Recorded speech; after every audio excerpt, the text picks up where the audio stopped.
Hello नमस्कार। आज बहुत दिन पर मु बनई गुपचुप आ गुपचुप एते बढ़िया होता जे एते सुंदर होता कि मु भाविली एते परफेक्ट गुपचुप रेसिपी शेयर न करी किमिति रही पारिबी।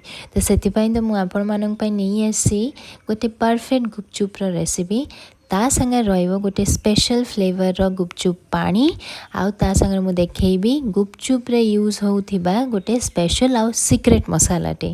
तो चलते बेसी डेरी न करी रेसिपी को स्टार्ट करनबा। तो ये गोटे बोल रे मु गोटे कप सुजी गोटे कप मैदा आउ 2 table spoon eighty normal refine तेल देकी आकु मु भल से मिक्स करि नउची। जेतिकी सुजी नेबे ता सेतिकी मैदा एठी यूज हबो माने सेम क्वांटिटी रे दीटा इंग्रेडिएंट मु नेची सुजी आउ मैदा ताको आको मेठी भल से मिक्स कर साला परे जेतले सुजी आउ मैदार मिक्सचर टा एमिति शेप होल्ड करथबो तार माने एटा पूरा रेडी हे गलानी। एबे अल्प अल्प पानी देकी मु आरो गोटे सॉफ्ट डोटे रेडी करनेबी। एटी सॉफ्ट डोटा रेडी करबा निहाती दरकार काइना आदे सुजी अछि तो सुजीटा फुलिबो तो हार्ड हे जिवो। तो सेति पई मु एटी देखुंदु पूरा डो रेडी हे सलानी आकु पूरा आधा घंटे पई बा 45 मिनिट पई रेस्ट होबा को रखी देबी। एटी ता पई मु एटी स्पेशल मसला टे रेडी करनी छी। एटी प्रथमे मु रोस्ट करने दिली गोटे तेजपत्र एटी सुखिला लंका 4टा गोटे टीस्पून एटी धनिया गोटे टीस्पून एटी जीरा आउ हाफ टीस्पून एटी गोलमरीच हाफ टीस्पून एटी पानमौरी ता संगे अछि अल्प टिके माने 1/4 टीस्पून हो एटी मेथी दाना पकेची। मेथी दाना गोटे भल टेस्ट आसे तो एटी 1/4 टीस्पून आउरी देची एटी जुआनी ताको रोस्ट कर सारला परे मु एटी देखुंदु पाउडर टे आरो रेडी करनी छी। एबे एटी 45 मिनिट हे गलानी आम डो भी पूरा परफेक्टली सेट हो जाइची। मु आको पुणी थरे दली नउची। एई भला कले फुचकाटा माने गुपचुपटा बहुत भल से एठी फुलिबो बहुत क्रंची भी हबो। सेति पई मु आको टाइम टिके नै कि आको भल से दली नउची माने 4 रु 5 मिनिट पई आको मु दली नेबी। ये देखो तो अटा दली सारे गुपचुप एबे मु अल्प टिके सुखिला अटा लगे कि आकु पूरा पतला करिकी बेली नउची। एबे रुटी बेली सारला परे मु जेकोसी गोटे आपण बोतल रो कैप नहीं कि भी आकु राउंड शेप रे काटी पारिबे बा कोनोसी टाटिया भी नहीं कि काटी पारिबे स्टील रो टाटिया।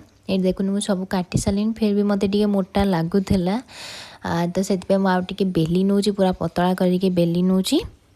आ एठी जो गुपचुप रो पूरी गुरा आपण माने रेडी करिवे सेटा पूरा पतला करिके रेडी करिवे काहेकि ना मोटा रखिले गुपचुप गुड़ा पूरा गुपचुप न हे के पूरी हे जिवो। ए देखो मु गरम तेलर पूरा छाणी नउची। ए किते सुंदर से फुली छि हमर फुचकाटा माने गुपचुपटा ये केते सुंदर से फुली एटी तेल को मु प्रथमे गरम कर नहीं भल से तापर आपको लो टू मीडियम फ्लेम रे रखिकी मु एटी पूरी गुड़ा छाणी नउची माने गुपचुप गुड़ा ये छाणी नउची। ये देखो केते सुंदर से सब गुड़ा ये फुली एबे सब गुपचुप गुड़ा फुली सारा परे मु ए गुपचुप रे कलर दे देबी माने आकु आउ टिके फ्राई करि नेबी जेमति कि ये क्रिस्पी हबो आउ क्रंची भी हबो। तो सेति पई आउरी एक्स्ट्रा 2 मिनिट पई आकु फ्राई करनी जे देखंतु गुपचुप रो कलरटा पूरा रेडी हे गलानी। एबे मु काढी नउची आ एटी देखंतु मु पूरा सब एटी गुपचुप गुड़ा पूरा रेडी कर साची केते सुंदर केते बढ़िया देखा जाउची गुपचुप गुड़ा। ये गुपचुप तो पूरा परफेक्टली रेडी हो साची आकु मु गोटे साइड रे रखिके एटी मु किछि आलू आउ कला चना को सिझे नहीं आगुरु माने एटी कला चना को राती सारा पानी रे भिजै सारला परे मु आकु आलू संगरे सीटी मार नहीं 2टा सीटी तापर एटी मु आलू गुडा को पील करनुची। मु एटी 3टा आलू यूज करेछि आपण माने निज क्वांटिटी अनुसार आलू को एडजस्ट करि नेबे। एटी आलू पील कर सारला परे एठी आलू को पील कर सारला परे मु आलू को एठी मैश करि नउची चकड़ी नउची आकु पूरा कंप्लीटली मु आकु चकड़ी बिनी पूरा माने जिमती रफली मैश करंदे सेही बळा आलू को मैश करि नेबी। आउ आपण माने एठी कला चना जगह रे छोला मटर भी यूज करि परिबे। मो कोतरे अवेलेबल नथिला बोली मु एठी कला चना यूज करिछि। तापर एठी आलू मु को चकड़ी नउची। एबे मैश आलू रे मु दे देबी किछि चॉप पियाज आपण माने चाहिए पियाज को स्किप करि परिबे। तापर कटा धनिया पत्र सिजा कला चना को देकी एठी जो मसला प्रिपेयर करथिली सेठी गोटे टेबल स्पून मु देई दोची।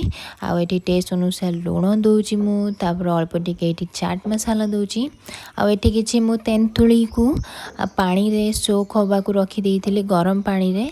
तार एठी जो तेंतुली रस मु एठी 3 टीस्पून तेंतुली रस दोची। आपण माने निज टेस्ट अनुसार ऐड करि नेबे। तापर सब इंग्रेडिएंट दे सारला परे मु एबे गोटे स्पून हेल्प रे मु मिक्स करि नउची। तो एठी देखुन हमर आलू मिक्सचरटा पूरा रेडी हे गेलानी।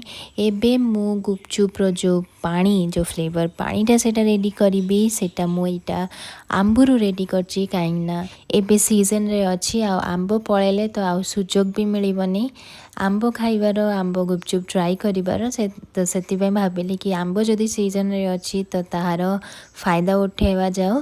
तो सेति पे आज मु गुपचुप रो पानी आज यही आंबोरु ही करिबी पाचिला आंबोरु। तो एठी आंबो को पील कर सारला परे मु आंबोर जो पल्पटा सीटा को काटी नउची। आपण माने प्लीज ए रेसिपी को घरे ट्राई करिवे आ मु श्योर अछि आपण मानको बहुत बढ़िया लागिबो काइना एटा पूरा नुआ फ्लेवर टे गोटे। तापर एठी देखुनु गोटे मिक्सर जार मु नै कि तादरे आंबो दे दोचे। एठी गोटे आंबो यूज करची आपण माने चाहिए एठी 2टा कि 3टा भी नै पारिबे। किछि धनिया पत्र दोची अल्प टिके एठी पुदीना पत्र अल्प टिके एठी बरफ देकी ग्राइंड कर नउची। एठी ग्राइंड कर साला परे मु एठी जो मसालाटा प्रिपेयर करथिल ताकू दे देबी अल्प टिके एठी दोची आमचूर पाउडर अल्प टिके टेस्ट अनुसार लूण देकी एठी बरफ देकी आकु भलो से गळे नेबी। एठी गुपचुप गुडा मु रेडी कर नउची देखंतु कितने क्रिस्पी है आम गुपचुप गुड़ा पूरा। तापर मुझे गुपचुप गुड़ारे आलू फिलिंग को पूरे दूची। तापर एटी बाकी गुपचुप गुड़ा मु रेडी कर नहीं देखंतु। तापर अल्प अल्प करके मु सेव दे दूची किछि डाळिंब दूची आउ एठी अल्प टिके धनिया पत्र दूची। ए स्टेप होची कंपलसरी नुह आपण माने एमती भी खाई परिबे। तो मु ए वीडियो को आज एठी एंड करूची। मु आशा करूची कि मोर ए वीडियो आपण मानकु भलो लागिथिबो। भलो लागिले प्लीज घरे ट्राई करिके देखंतु मते निजो एक्सपीरियंस शेयर करंतु कमेंट करिकी। आ मोर ए वीडियो को देखिबारु आपण मानकर बहुत बहुत थैंक यू। फोनी थरे देखाबो आउरी गोटे नुवा वीडियो रे।